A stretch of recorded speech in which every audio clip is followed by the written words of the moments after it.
பிரியமான தேவ ஜனங்களே, இயேசு கிறிஸ்துவின் நாமத்தினாலே உங்கள் அனைவருக்கும் கிறிஸ்துவின் நல்வாழ்த்துக்களை நான் தெரிவித்துக் கொள்கிறேன்.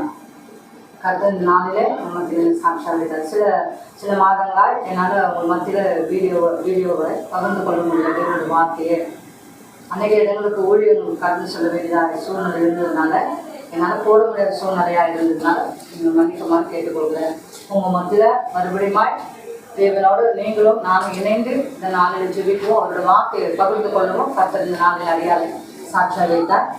நான் ஜெபித்து கொண்டிருக்கும் போது நாங்கள் வாசம் எடுத்து ஜெபித்து கொண்டிருக்கும் போது கடந்த மாதத்தில் ஆவியான ஒரு திருவள்ளுவம் பற்றி ஒரு வார்த்தை கூறினார். தேவனாம் மகிமைப்படுறதாக வாக்கு தத்தம் கொடுத்தார். வாக்கு தத்தம் ஆண்டவர் கொடுத்தார். எனக்கே ஒரு ஷாக் ஆயிடுச்சு. என்ன அப்படின்னு சொல்லிட்டு ஒரு பயம் வந்துச்சு.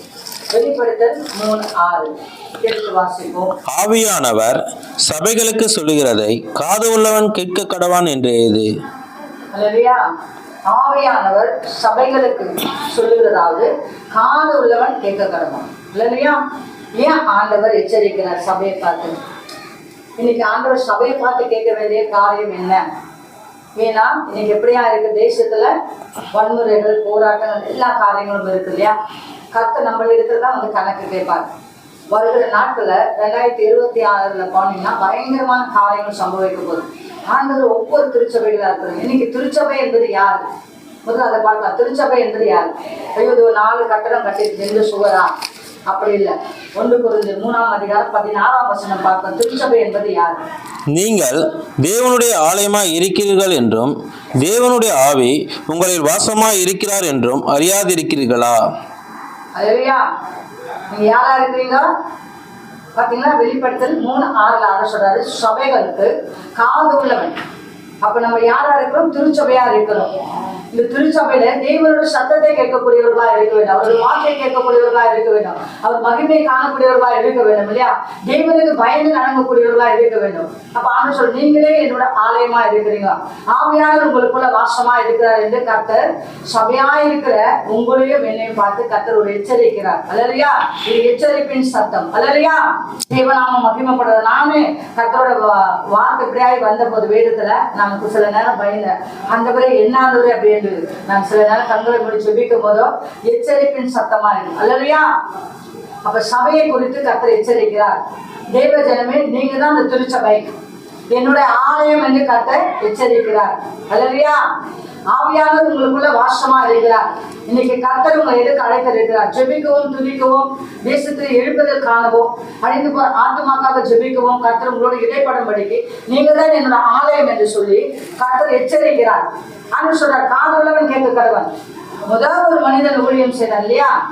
ஆண்டவரோட சொல்ற, காது உள்ளவன் கேட்க. தேவனோட ஐக்கியமா இருந்தார், அவரோட இணைந்திருந்தார், பிணைந்திருந்தார், ஊழியத்தை பயன்படுத்தி ஆண்டு கொண்டு இருந்தார்.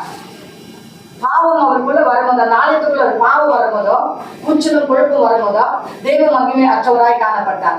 அல்லேலூயா. உங்களுக்கு தெரிந்த பகுதி தான் வேதத்துல. உங்களுக்கு தெரியாத பகுதியில ஆதியாகமத்துல வாசிச்சீங்கன்னா பாருங்க, முதல் மனிதன் யாரு? தேவனால் சிருஷ்டிக்கப்பட்டவர் ஆதாம் இல்லையா? ஆண்டவர் ஃபர்ஸ்ட் ஊழியத்தை யார் கையில கொடுத்தார்? அந்த ஆலயத்துலதான் முதல் மகிமை இருந்தது. தேவன் உலாவுகிற நேரமா இருந்தது. குளிர்ச்சியான நேரத்துல கர்த்தர் ஆதாமோடு இடைப்பட்டு பேசுகிற நேரமா இருந்தது. அல்லேலூயா. அல்லேலூயா. பாவம் கீழ்ப்படியாம மனைவிக்கு செவி சாய்த்ததுனால பாவம் ஆதாமுக்குள்ளேயும் கடந்து வந்தது. இன்னைக்கு நிறைய பேர் என்ன பண்றோம்?